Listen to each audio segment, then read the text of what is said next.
It was 1976, and Louisville and southern Indiana were in a major conflict. The subject, Marble Hill, a new nuclear power plant being built less than 30 miles from Louisville.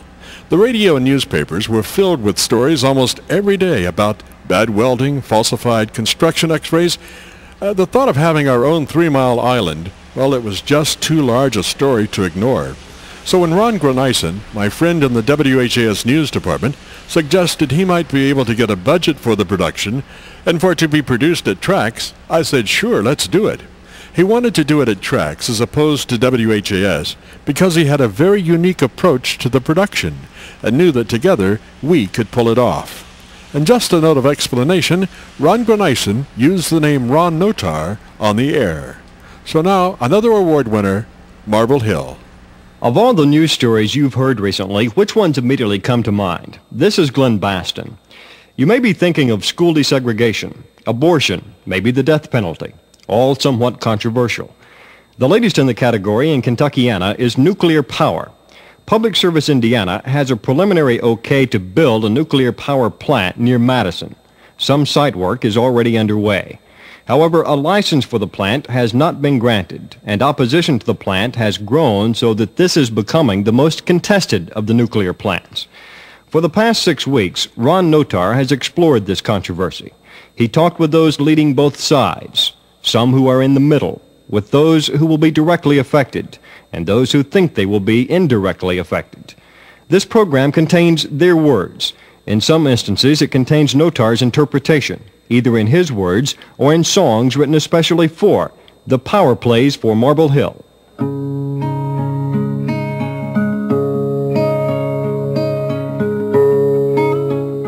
Indiana 62 is like any other state road that winds its way through the bottomlands of Hoosier country. It's pretty heavily traveled, and there isn't anything particularly memorable about it unless you look hard. Finding yourself on it some crisp early autumn evening, driving through a section of unspoiled woodlands except for where the road meanders, a cast of thousands of leaves perform airworthy ballet as if to imply they'd like to shelter you along with the other simple life forms they give up their life protecting each winter. There's a light frost on the fall corn tassels. The jack-o'-lanterns which smile at you through rural home windows are a reflection of what we all are intimately aware of.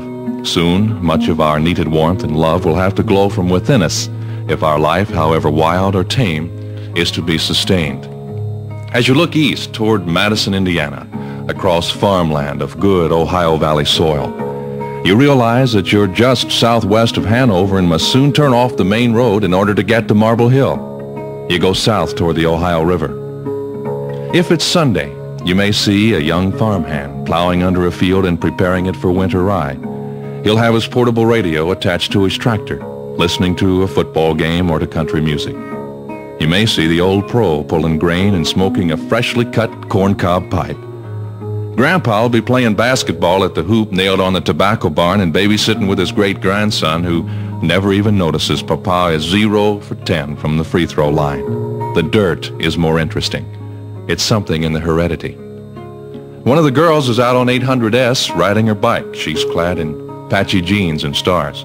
You figure she must be the dreamer in the family. Road signs warn you of a cattle crossing just around the next curve, and sure enough, there's a herd grazing leisurely along both sides of the bend. And there's one, as always, indecisive about which side it wants to eat on. It is the reason you have to stop.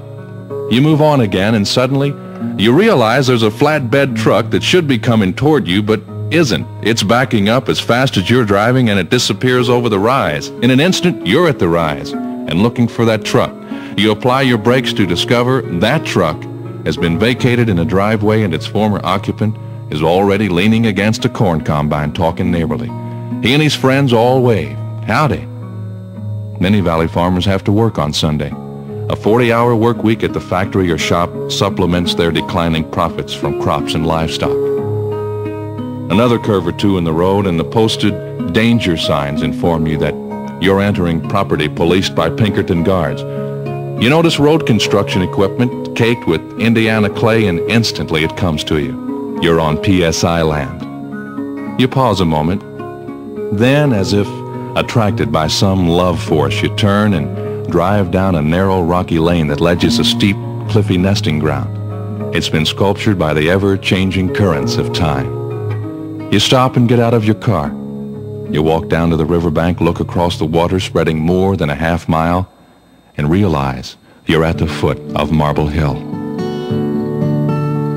When night comes to the river,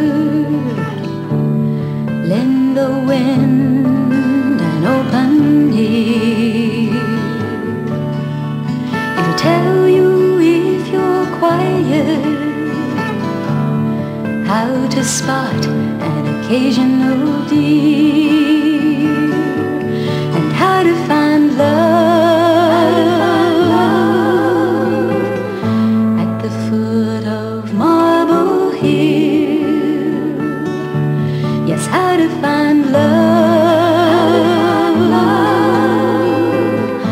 at the foot of Marble Hill. When night comes to the river, lend the ripples an open ear. They'll tell you how to spot a barge loaded down with river gear, and how to find love at the foot of Marble Hill. Yes, how to find love at the foot of Marble Hill. When night comes to the river, lend the crickets an open ear.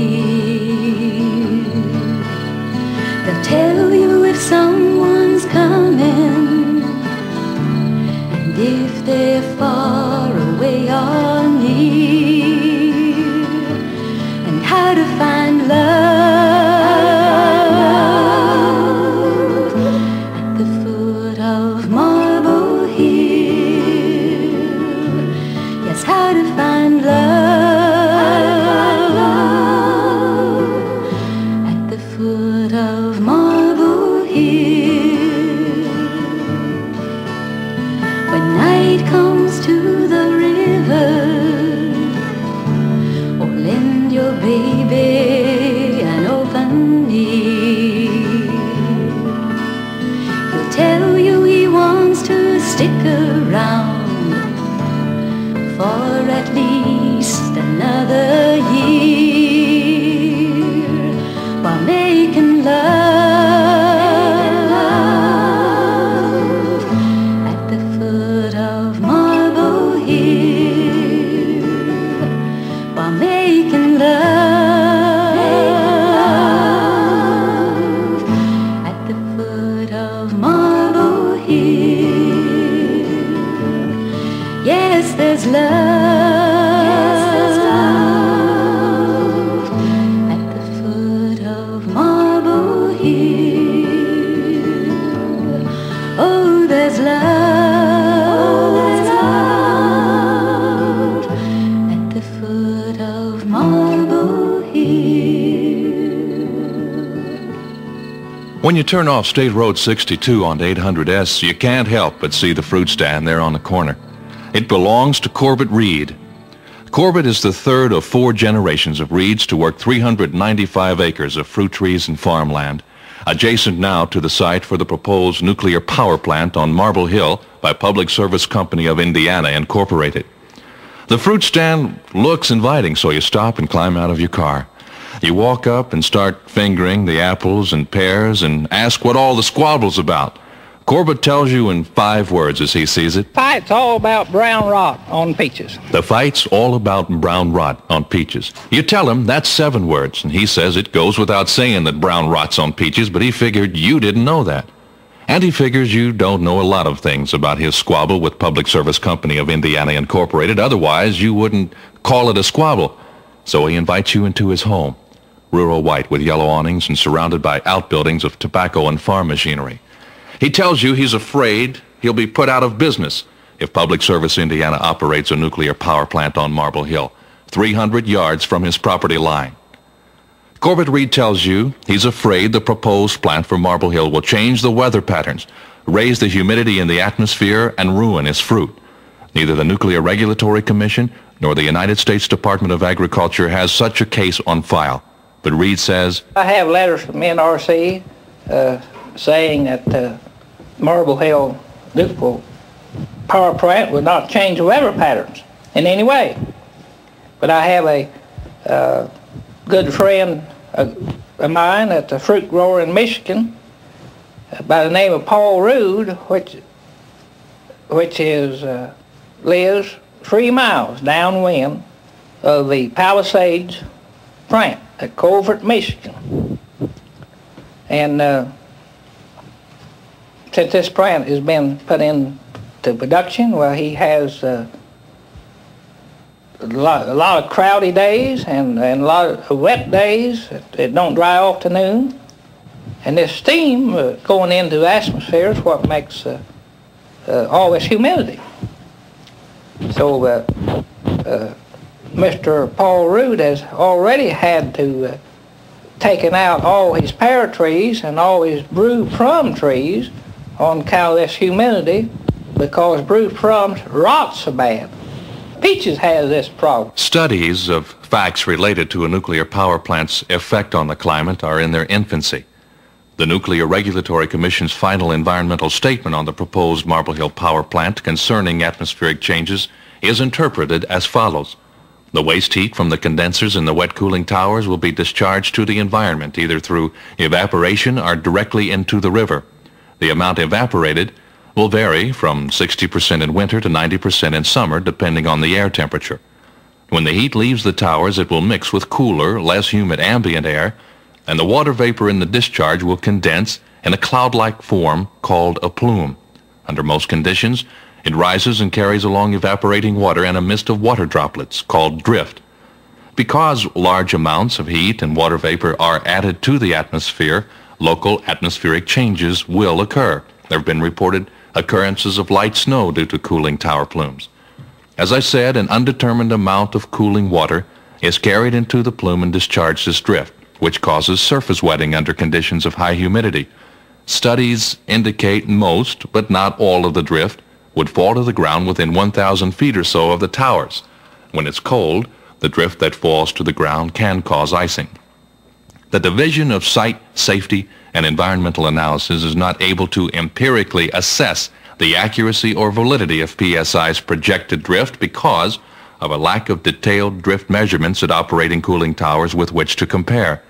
Drift effects are reported as insignificant except in the area within a few hundred feet or so of the towers after general observations.